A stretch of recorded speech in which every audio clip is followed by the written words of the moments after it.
Maintenant, oui, évoquons ensemble l'interdiction de ces motos tricycles. Vos amis de Bombona oui. Risquent de ne pas passer une belle journée aujourd'hui. Non, c'est différent. On va faire comprendre ce qui s'est passé parce que le communiqué qui est sorti est un communiqué conjoint du gouvernement à travers 2 départements. Ce communiqué, signé du ministre du Commerce, de l'Industrie, des PME et celui des Transports, informe l'ensemble des opérateurs économiques de l'interdiction jusqu'à nouvel ordre de l'importation des mototricycles à usage de transport en commun en République de Guinée. Ces tricycles qu'on appelle souvent Bombona, Vaidei, il y a plusieurs noms. C'est juste dire aux gens, les commerçants opérateurs, qui ne doivent plus amener ça en Guinée. Mais Khalil, cela est différent de l'interdiction de la circulation, puisque les petits malins peuvent se glisser sur tous nos amis policiers qui pourraient commencer des indélicats à arnaquer ceux qui sont en circulation. Ce n'est pas ce qui est dit. Le communiqué interdit l'importation désormais, pas l'interdiction de circuler. Mais cela, il y a une coïncidence.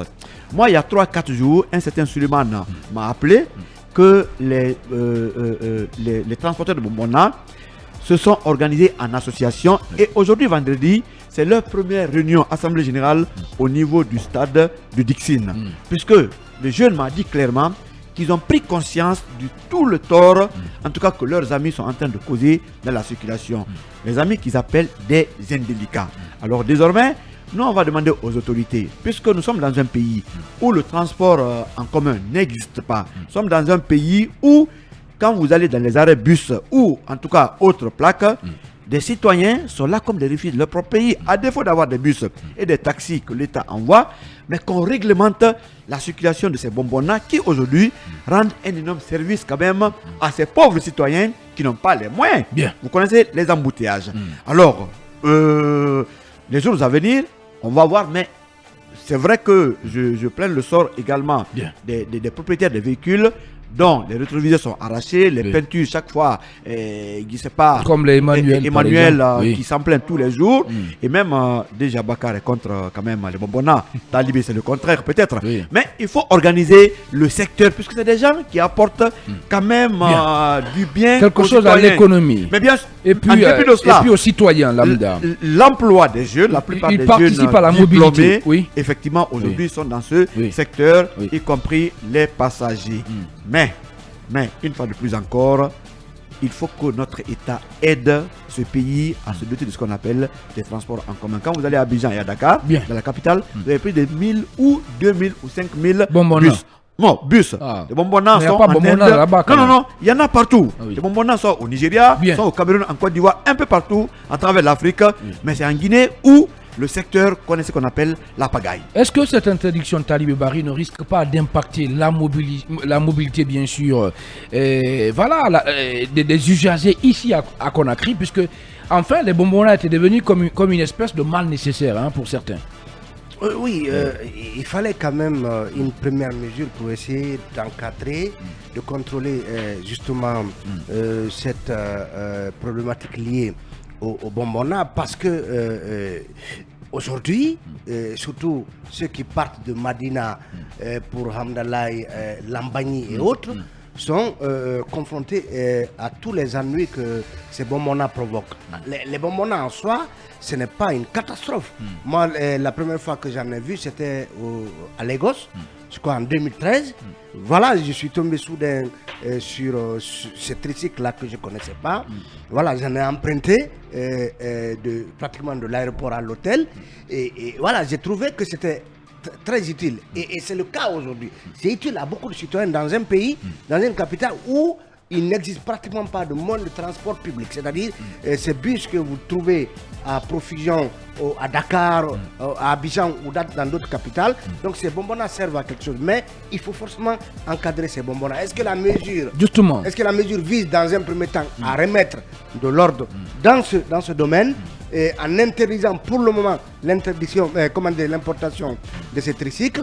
Ce dont on souffre le plus, c'est l'inconduite justement de ceux qui utilisent ces bonbonnats et donc même en interdisant l'importation de ces bonbons-là, la solution n'est pas trouvée pour le moment en ce qui concerne le désordre que ces bonbons-là créent dans la circulation. Alors, quelles sont les mesures réelles qui vont suivre cette interdiction d'importation des bonbons-là pour réguler la circulation, pour réduire justement les ennuis dont les bonbons-là sont source dans la circulation? C'est la question à laquelle l'État devra s'attaquer. Parce que, soit dit en passant, ceux qui importent ces bonbons-là, c'est une véritable manne financière pour eux. Parce que il y a une année ou 2 ans, en tout cas, un bonbonnat, au minimum, c'était 25 millions, entre 25 et 30 millions. Un bonbonnat, absolument.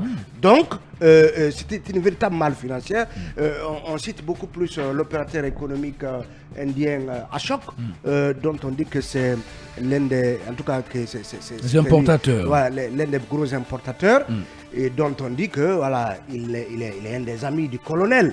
Et ça veut dire que c'est une mesure que le colonel qui a dû avoir l'assentiment du président de la transition, qui a compris qu'il fallait contrer un peu la prolifération de ces bonbonnats en attendant de pouvoir réglementer strictement justement leur circulation.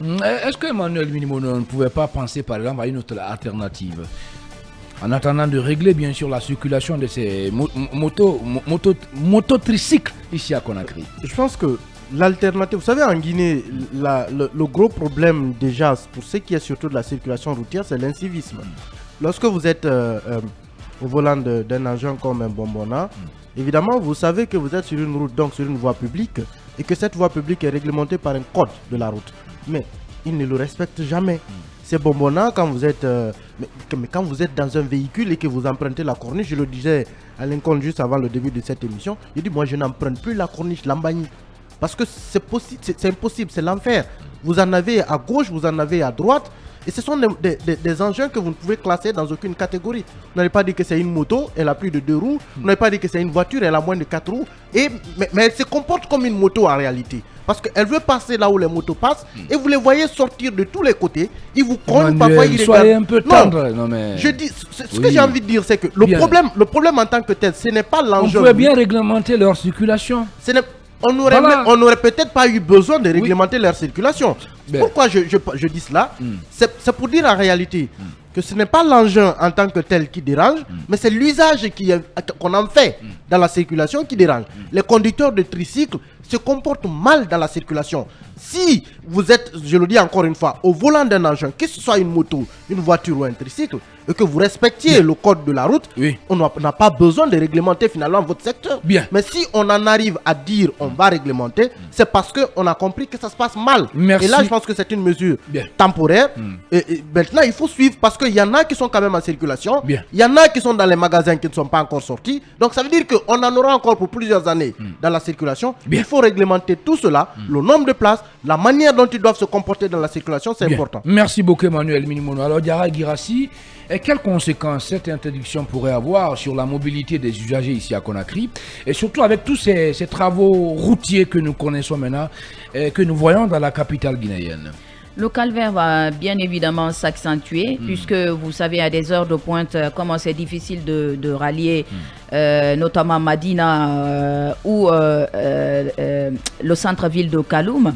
Mais au-delà, les conséquences que peut-être beaucoup ne verront pas, c'est justement par rapport aux importateurs. Parce que la décision est arrivée subitement et j'estime que les bonbonnats sont devenus aujourd'hui une sorte de business pour beaucoup de personnes. Peut-être bien qu'il y a des importateurs qui ont déjà lancé des commandes et après cette interdiction est intervenue, je me demande comment ils vont faire et par quel moyen ils vont pouvoir rattraper la dépense faite de ce côté. Et je pense que de ce point de vue, le ministère du Commerce et des Transports devait quand même pouvoir donner un délai pour permettre, pour ne pas mettre en exécution cette décision. Sinon, ça va impacter beaucoup de personnes et je suppose que ce n'est pas l'État qui va les rembourser l'argent qu'ils ont dépensé de ce côté. Le Toubab, Mamadou Abaldi, qu'en pensez-vous rapidement? Il soit dit en passant, quelqu'un nous alerte, qui nous dit peut-être de nous poser la question de savoir est-ce qu'il y a déjà une usine de montage de bonbonnats en Guinée? Si c'est le cas, c'est une question très pertinente. Ne profiterait pas plus à des gens voilà, qui veulent avoir le monopole Du marché. et empêcher ainsi Bien sûr. l'importation de ces tricycles par d'autres opérateurs. C'est des questions à se poser, mais toujours est-il que comme Emmanuel... C'est monté ici. Parce que, non, pourquoi Non, je ne dis pas finalement, forcément qu'il y a comprends, une usine de Oui, production, oui. mais ce qui est sûr, c'est que ça vient encartonner comme les autres motos. D'accord. Évidemment, c'est monté sur place. Bien. Là, est-ce qu'il y a une usine qui produit toutes les pièces du début de la chaîne à la fin? Ça, je n'en sais pas. Quand même, c'est une question qui peut susciter notre curiosité. C'est extrêmement important. Et Allez. combien de bonbons Oui. sont, comme il a dit, empaquetés et qui pourraient être injectés Bien. Sur le marché. S'il y en a déjà 1000, Dans la circulation. et s'il y en a déjà 1000, et 1000 sont en attente, vous imaginez le chaos que Donc cela créerait finalement, eh ben voilà, et peut-être que l'interdiction n'aura pas d'effet. Allez, Mamadou Abadé, très rapidement. Bon, je pense que cette interdiction, elle va peut-être résoudre une partie du problème, mais elle ne va pas justement résoudre tout le problème, parce que le problème de la circulation en Guinée, c'est un problème global. Donc, nous l'avons évoqué, on l'a dit à plusieurs reprises. Donc, d'abord, on n'a pas de route, il faut le dire, dans ce pays, on n'a pas de route. Il y a beaucoup d'autres choses qui nous manquent. Le civisme qui nous manque, comme le disait Doyen Dian un jour dans cette émission, il dit le Guinéen manque de savoir-vivre. Donc il y a tout ça aujourd'hui qui explique certains comportements au niveau de la circulation, et que je ne pense pas que c'est une mesure de cette nature-là sur en tout cas une partie d'engins qui se retrouvent dans la circulation qui pourrait résoudre cette situation-là. Il faut voir le problème d'une manière plus globalement. Allez, il est 8h passé de 35 minutes ici à Conakry. C'est l'heure qu'il fait également du côté de Ndantarikala, c'est dans la préfecture de Dalaba. Et c'est Film Guinée que vous écoutez, le temple de l'info en Guinée et dans la sous-région.